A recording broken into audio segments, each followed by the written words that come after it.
غالب صاحب سوال ہے کہ غیرت کی اسلام میں ویلیو شخصی و اجتماعی، اگر غیرت کے نام پر عورت قتل ہو سکتی ہے تو پھر اس کو بھی یہ حق ہے مرد کو قتل کرنے کا؟ میرا خیال ہے دونوں کو یہ کام کر کے فارغ ہو جانا چاہیے. یہ بات یہ ہے کہ اس دنیا کے اندر ہر انسان کو انسان کی حیثیت سے دیکھنا چاہیے. انسان کا جب ایک ماہر نفسیات تجزیہ کرے گا تو وہ دیکھے گا کہ انسان کے اندر محبت کا جذبہ بھی ہے، نفرت کا جذبہ بھی ہے، غیرت کا جذبہ بھی ہے، حمیت کا جذبہ بھی ہے. انسان ان سب چیزوں کا نام ہے. لیکن مذہب کیا کرتا ہے؟ مذہب آ کے آپ کو یہ بتاتا ہے کہ اپنے ان سارے جذبات کو خدا کے حدود کا پابند رکھیں. محبت کو بھی، نفرت کو بھی، غیرت کو بھی.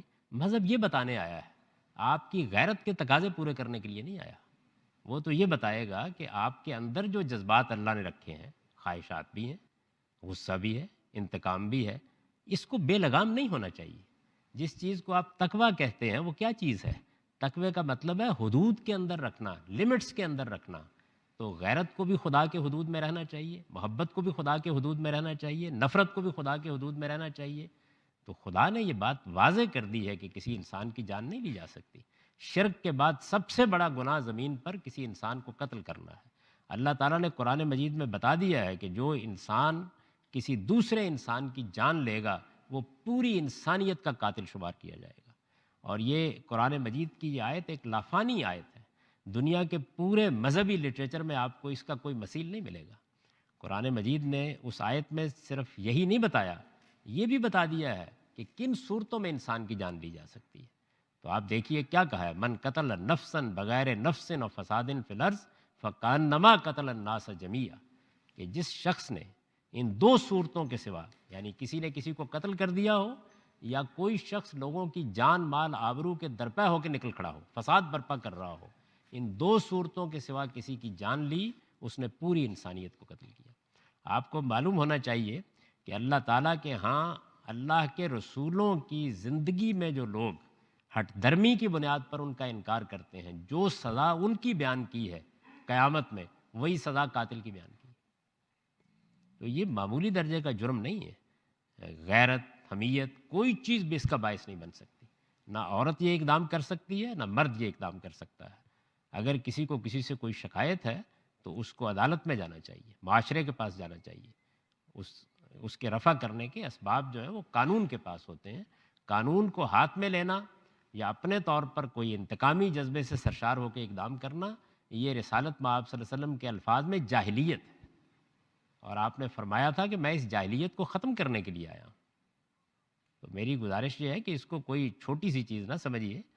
بدقسمتی ہے ہماری کہ ہماری پارلیمنٹ میں غیرت کے نام پر قتل کا مقدمہ پیش ہوا تو بہت سے لیڈروں نے کھڑے ہو کر یہ کہا کہ ہماری روایات یہ ہیں، اس میں قانون سازی نہیں ہو سکتی. یہ بہت افسوسناک بات ہے. یعنی خدا کے پیغمبر اسی چیز کو تو ختم کرنے کے لیے آئے تھے.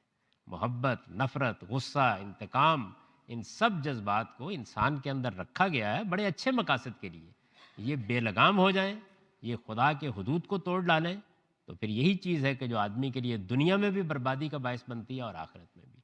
تو اس وجہ سے غیرت کے نام پر قتل کی اسلام میں کوئی گنجائش نہیں. حسن بھائی، جب تک ہم پبلک کے کوشچن آنسرز لیتے، سب سے پہلے میں ایک سوشل ایشو پر آپ سے رہنمائی لینا چاہوں گا کہ ابھی ریسنٹلی بھی اور اس سے پہلے بھی کافی بہت لمبے عرصے سے ہمارے سب کانٹیننٹ کے اندر خواتین کے حوالے سے ایک ڈفرینٹ پرسپیکٹیو پایا جاتا ہے کہ بہت سے ہمارے جو ٹریڈیشنل ٹائپ کے لوگ ہیں وہ خواتین کو بنیادی حقوق دینے سے بھی انکار کرتے ہیں، اور کبھی کبھار آنر کلنگ کلچر کے بارے میں بھی آپ نے سنا ہوگا. تو اس طرح کے انسیڈنٹس رپورٹ ہوتے ہیں. لیکن جو میری جیسے ینگ جنریشن ہے، ینگسٹرس ہیں، وہ اس طرح کے ریسنٹلی کچھ انسیڈنٹ اس طرح سے ہوئے تھے جس سے ہم ایکسپوز ہوئے. ابھی ریسنٹلی پاکستان میں ایک مشہور اداکارہ ہیں عمیرہ اصغر کے نام سے، ان کی ڈیتھ ہوئی، اور اس سے پہلے بھی ایک معصوم بچی ثنا یوسف کے نام سے، اس کو صرف اس بنیاد پر قتل کر دیا گیا کہ اس نے ایک لڑکے کی شادی کے انویٹیشن کو ریجیکٹ کیا تھا. تو اس طرح کے انسیڈنٹس ہوتے رہتے ہیں. یہ انسیڈنٹ تو ایک مسئلہ ہے، لیکن اس سے بڑا مسئلہ ایک اور ہے جس کی طرف میں آپ سے رہنمائی لینا چاہوں گا کہ اس کے اوپر اس طرح کے انسیڈنٹس پر جب پبلک کا ریئیکشن آتا ہے تو ہم دیکھتے ہیں کہ بہت سے لوگ کامنٹس کے اندر اور بہت سے ویڈیوز کے اندر بھی آ کر اس بنیاد پر اس طرح کے انسیڈنٹس کو، اس طرح کے قتل کو جسٹیفائی کرتے ہیں کہ یہ خواتین تو سوشل میڈیا پر آ کر ویڈیوز بنایا کرتی تھی، یہ تو ٹک ٹاک پر ویڈیوز بناتی تھی، یہ تو انسٹاگرام پر ریلز بنایا کرتی تھی، تو ان کے ساتھ جو ہوا اچھا ہوا۔ اور کچھ لوگ تو آگے بڑھ کے یہ بھی کہہ دیتے ہیں کہ یہ جو قتل کیا گیا ہے یہ باقی خواتین کے لیے عبرت بنے گا کہ وہ سوشل میڈیا پر خود کو آ کر ایکسپوز نہ کریں۔ تو اس کے حوالے سے میں پورا کا پورا اسلام کے حوالے سے جاننا چاہوں گا کہ اسلام اس میں ہماری رہنمائی کیا کرتا ہے، اور اسلام کے حوالے سے بھی بہت سے لوگ اسلام کو بنیاد بنا کر، خصوصاً طالبان کو ہم دیکھ لیں تو وہاں پر خواتین کی ایجوکیشن پر، باقی معاملات کے اندر بھی ان پر ریسٹرکشنز لگائی گئی ہیں۔ تو کیا یہ ساری کی ساری ریسٹرکشنز یا پھر جو پبلک کا رسپانس آتا ہے اس طرح کے انسیڈنٹس پر، تو اس کے حوالے سے اسلام ہمیں کیا ہدایت کرتا ہے؟ جی بہت شکریہ جناب۔ دیکھیے، اس طرح کے جو سانحات ہمارے گرد و پیش میں رونما ہوتے ہیں بہت افسوسناک سانحات ہیں۔ ہر انسان جو اپنے اندر شعور، آگہی اور احساس رکھتا ہے اس کی روح کانپ جاتی ہے اس طرح کی چیزوں کو دیکھ کر۔ لیکن اگر آپ ٹھنڈے دل و دماغ سے اس کا تجزیہ کریں تو اس کے پس پردہ بڑے گہرے فکری، تاریخی اور نسلی نوعیت کے عوامل ہیں جو پیوست ہیں، اور جب تک ہم انہیں درست نہیں کریں گے، ان پر بات نہیں کریں گے، اس وقت تک ہم کوئی قابل عمل حل کی طرف بھی نہیں بڑھ سکتے۔ ایک پہلو تو بالعموم جو ہمارے یہاں زیر بحث آتا ہے وہ مذہبی تعبیرات کا ہے۔ اس پر ہم بہت گفتگو کرتے ہیں اور بتاتے ہیں کہ دینی تعبیرات کی روشنی میں جو تصور عورت بنا ہے مذہبی آدمی کا، اس کی تصحیح ہونا نہایت ضروری ہے، اور ان تمام نصوص کو بھی زیر بحث لاتے ہیں جن سے غلط استدلالات کیے جاتے ہیں۔ بالخصوص طالبان کے باب نے یہ بتانے کی کوشش کی ہے کہ دین اسلام کی بہت ساری چیزوں کو غلط سمجھا گیا ہے، جس سے جو عورتوں کے بارے میں ایک تصور پیدا ہوا ہے، اس میں آپ ناقصات العقل والدین والی روایت لے لیں یا وقرن فی بیوتکن والی قرآن کی آیت لے لیں، یہ سب آؤٹ آف کانٹیکسٹ رکھ کر مذہبی آدمی کا ایک تصور عورت بنتا ہے۔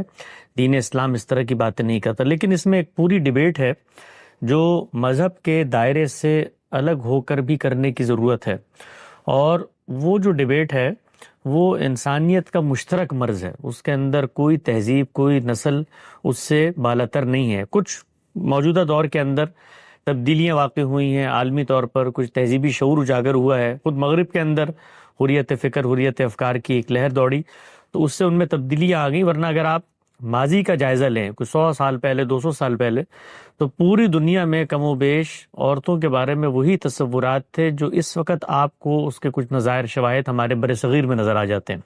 علی عباس جلال پوری کی ایک کتاب ہے، انہوں نے دنیا بھر کی تہذیبوں میں، بالخصوص فلسفیوں میں، خود مغربی مفکرین جو عورتوں کے بارے میں رائے رکھتے تھے ان سب کو بھی نقل کر دیا ہے۔ تو اس کو آپ پڑھیں تو آپ کو اندازہ ہو جائے گا کہ یہ پوری دنیا میں اصل میں جو ہمارا بطور انسان کے ایک تصور عورت بنا ہے، اس کے اندر کچھ خلا ہے، جس کے پھر نتائج ہیں جو ہماری تہذیب میں نمودار ہوئے۔ اور میں جب اس چیز کا مطالعہ کرتا ہوں تو مجھے یہ بھی محسوس ہوتا ہے کہ یہ اتنا گہرا اثر تھا ہمارے پس منظر میں، تہذیبی اثر خواتین کے بارے میں، کہ پھر یہ اثر لینے کے بعد جب ہم نے دین پر غور و فکر کیا تو وہاں سے بھی وہی تعبیرات کشید کے ہم لائے جو ہمارے اس تصور کی تائید میں کھڑی ہوئی ہوتی ہیں۔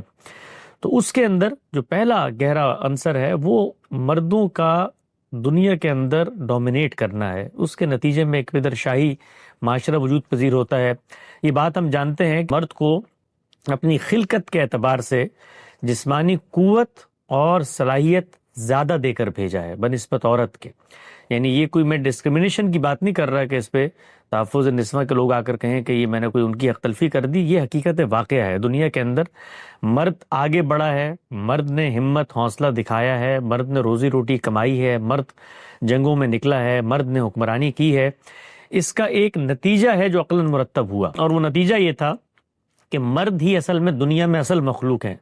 باقی جس طریقے سے جانور یہاں پر موجود ہیں، جس طریقے سے نباتات یہاں پہ موجود ہیں، ایسی ہی ایک صنف ان سے ذرا ممتاز ہماری خدمت کے لیے اللہ نے بنا دی جو کہ عورتیں ہیں۔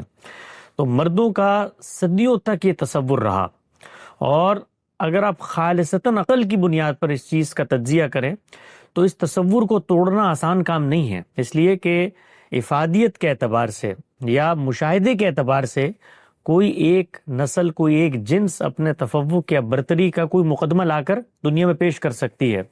یہ در حقیقت مذہب ہے کہ جس نے آ کر انسانوں کو یہ بتایا ہے کہ دنیا کے اندر تمہارے قوت میں، تمہاری صلاحیتوں میں یہ جو کمی بیشی اور اختلاف رکھ دیا گیا ہے، یہ ایک غرض سے ہے، یہ ایک مقصد سے ہے۔ اس کی بنیاد پر تم اپنے تفوق، اپنی برتری اور اپنے آگے بڑھنے کے جذبے کو تسکین مت پہنچاؤ اور دوسرے کو حقیر مت سمجھو۔ تو مذہب نے آ کر ہمیں یہ بتایا کہ یہ بغرض امتحان ہے، مردوں کو اللہ نے بھیجا ہے، اللہ کی ایک تخلیقی اسکیم ہے، اس میں خاندان بنے گا، بچے پیدا ہوں گے، اس کا ایک سربراہ ہوگا، وہ اس کی کفالت کی، نگرانی کی ذمہ داری، پرداخت، تربیت، اس کی ایک اونرشپ لے گا، اور اس اونرشپ لینے کی صلاحیت اس کے اندر ڈالی گئی ہے۔ تو یہ صلاحیت جو ڈالی گئی ہے وہ ایک ذمہ داری دینے کے لیے ڈالی گئی ہے، نہ کہ اس لیے ڈالی گئی ہے کہ آپ عورتوں کے حاکم بن جائیں یا عورتوں کو اپنا محکوم بنا لیں یا عورتوں کو اپنے آپ سے کمتر سمجھیں۔ تو انسانوں نے ہزاروں سال تک اپنے اس عقلی نتیجے کو سامنے رکھ کر اپنے آپ کو بطور مرد عورت سے برتر مخلوق سمجھا ہے۔ جس وقت آپ اس تصور کو مان لیں گے تو نتیجے کے اعتبار سے وہ ساری چیزیں پیدا ہونی شروع ہو جائیں گی جو ہمارے معاشروں میں پیدا ہوئی ہیں۔ مثال کے طور پر اب آپ ہیں اصل میں آنر کی علامت، آپ ہیں معاشرے کی عزت، آپ ہیں وقت کے حکمران۔